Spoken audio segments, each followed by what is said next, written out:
So in this video, I want to share 8 lessons that I've learned firsthand being an international student in the UK. I'm going to let you know what it's really like, given my insights and my experiences having been here for the past 3 years.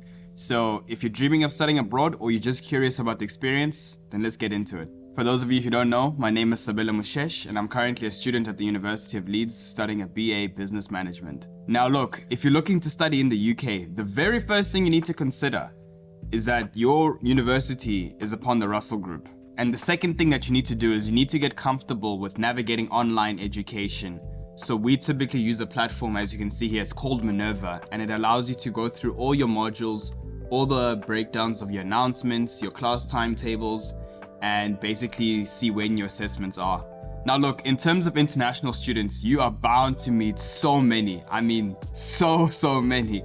If I'm looking in Leeds just alone, and we're looking at the continent of Africa, I've met people from Botswana, Lesotho, Namibia, Sudan, Egypt, South Africa.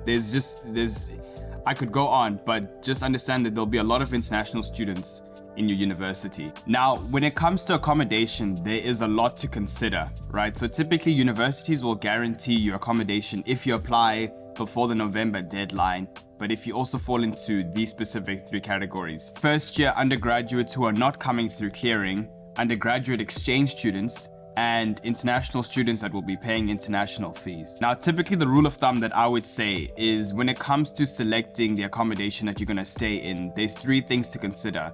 What's your distance to university? What's your distance to the city center? And what's your distance to the grocery store? Those are like the most important things that I can think of. Now, if we take a look at Leeds, Leeds offers loads of accommodations, and I personally chose to stay at this building here, White Rose View. It was just conveniently located to the city center. It had everything I need. The gym was literally like 2 minutes from the accommodation. University was about a 10 to 15 minute walk, depending on how quick you can walk. So it was just very conveniently located. Now, coming from South Africa, where our academic year actually runs from January to December, well, more specifically February to November, I had to get used to the UK's September to May calendar, which was kind of weird. And the terms are as follows. So you've got your autumn term, which runs from October to December, your spring term, which runs from January to March, and your summer term, which runs from April to June. And your exam periods look like this. You've got your autumn semester exams, which start at the beginning of January and they go throughout until the end of January. And then you've got your spring semester exams, which begin at the end of May and they go up until June. With that being said, you need to plan your holidays carefully and book your flights accordingly as well. Now look, homesickness is something that's very common for international students. So typically homesickness will creep in like during UK bank holidays. They've got the St. Patrick's Day, they've got bonfire nights. So these are times in which UK students typically go home, and that can leave you feeling kind of homesick. So what I would suggest is find an international community in your university and try and reach out to them and just see if, they'd be down to hang out or just form some sort of connection that way. Now look, Google Maps will become your best friend. Seriously, I use it every single day, especially when I was new to the city. I was using it for like most locations, obviously because you don't know where they are located. I don't get people personally who use the Maps app. This is me just hating on it, but I find that it always misdirects me, so I like to use Google Maps. Now, when it comes to planning trips in the UK itself, you guys need to get onto this app called Trainline, and you need to buy a rail card for an additional £30. Because what they don't tell you is that if you don't buy this rail card, you end up paying double the price. Let me just show you guys for a second. If I'm looking to book a trip from Leeds to London, for example, right? So without a rail card, I'd be paying £61.50, right? But if I had a rail card, I'd be paying £40.55. So you can see just based on that example, how much money you'll be saving just by using your rail card. So keep that in mind, it's a no-brainer. Now, when it comes to moving around the city itself, whether you're in Manchester, Liverpool, Newcastle, it doesn't matter, but most cities will have bus apps that are designated for that city. So for example, in Leeds, we have one called First Bus, right? So you go into your First Bus app and it gives you just a breakdown of like how to move around the city. So for example, if I'm going to town It gives you your directions, and it's a very, very convenient app. So you guys need to download this app as well. What's also interesting is that my friends also go through TikTok. They go into the TikTok search bar and you just type in best restaurants in Leeds or best nightclubs in Leeds, and it's a good way to find out where all the social spots are. Which brings me to my next point, which is talking about the nightlife in the UK. You need to brace yourself for the club scene because it is a very big thing in the UK. Every single city will have its different nightlife. I was attracted to the Leeds nightlife, but now that I've explored it a bit more, I'm more attracted to cities like Manchester and Newcastle, simply because the clubbing scene there is just a bit bigger and I like the clubs there. Another thing to keep in mind when you're going out is obviously where you're located. So typically cities outside of London will be a lot cheaper than cities, well, like London itself. When you go out in London, the prices there are just ridiculous.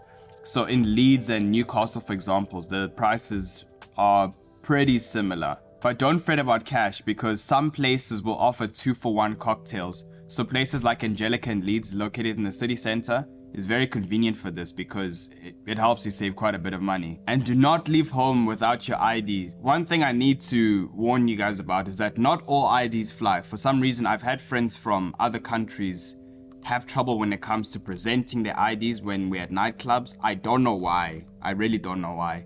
Maybe they don't seem legit. I've got no clue. But just keep in mind that you need to have like different forms of ID that you'd be willing to take out. So for example, I take out my driver's license or my South African ID. I've never run into any issues, but just keep that in mind. Trust me, you'll have ample chances to meet people, whether it's clubs and societies, your flatmates, your seminars, nightclubs. You're gonna have multiple chances. But the most important one for an undergraduate student, in my opinion, comes down to your flatmates, because they're the ones that you are sharing like all your time with, and you're gonna be around them 24/7. And do not miss Freshers Fair. Freshers Fair is like that first week when, you know, they're still introducing you to all your modules and all your classes. That's your time to sign up for clubs and societies. So I signed up for the ACS, which stands for the African Caribbean Society, and the Trading and Investment Society. I love Africans and I love talking about money, so it made sense for me to join societies that I have interest in. And as cliche as it may sound, confidence really is key, because understand that everyone is literally in the same boat. People are shy, they don't want to put themselves out there, so you can easily break the ice by just going and introducing yourself to other people. Like, everyone's in the same boat, but just make the extra effort to put yourself out there and make new friends. Now, when it comes to looking for jobs, understand that the competition is fierce, especially for international students. We are naturally at a disadvantage. And the entire job process, from searching for the jobs to acing the interviews, it's a lot to fall upon your shoulders, and it can be a very tedious process. And remember, as international students, we're only bound to work 20 hours a week. And if you go above 20 hours a week, there are serious repercussions. I think they can actually take away your tier 4 visa, so you don't want to run into those problems. And personally, I've struggled to use platforms like Indeed, which are advertised as platforms that are going to help you land like lots of jobs. But I'll tell you from experience and from what other people have gone through, Indeed won't do shit for you. It just won't do shit for you, in my opinion. Because what they do is that they use a smart sourcing solution, and it's a game changer for these companies, because what it does is that they use AI to basically match candidates to the job requirements. So basically, if you don't have any work experience, you're screwed. It's going to be very hard to land jobs. But I do have a tip for international students. Don't undermine the power of actually going in person, selling yourself and presenting your CV.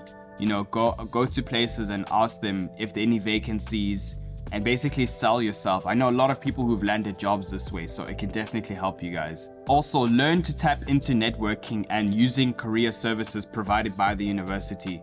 I myself landed my first job as a bartender through the university. So I took my experiences that I had from home, I went to the university and said, I'm struggling to look for jobs, could they help me out? And I landed my first role as a bartender that way. And look, keeping track of your finances is key to staying afloat as a student.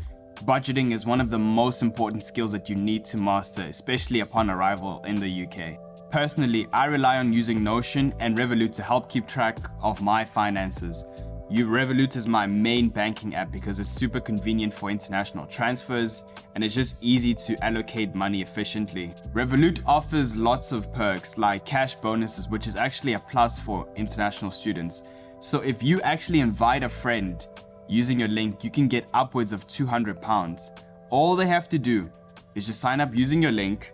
They need to add money to their account, order a physical card, and they need to make 3 purchases with a minimum of £5 spent. I really hope you guys enjoyed that video. I try again to keep things as simple as possible for you guys to understand. So what I'll do for you is I'll link down below an updated list of all the top Russell Group universities in the UK, how you can sign up for your Revolut account, and how you can find networking opportunities within your university to help you find and land jobs upon your arrival.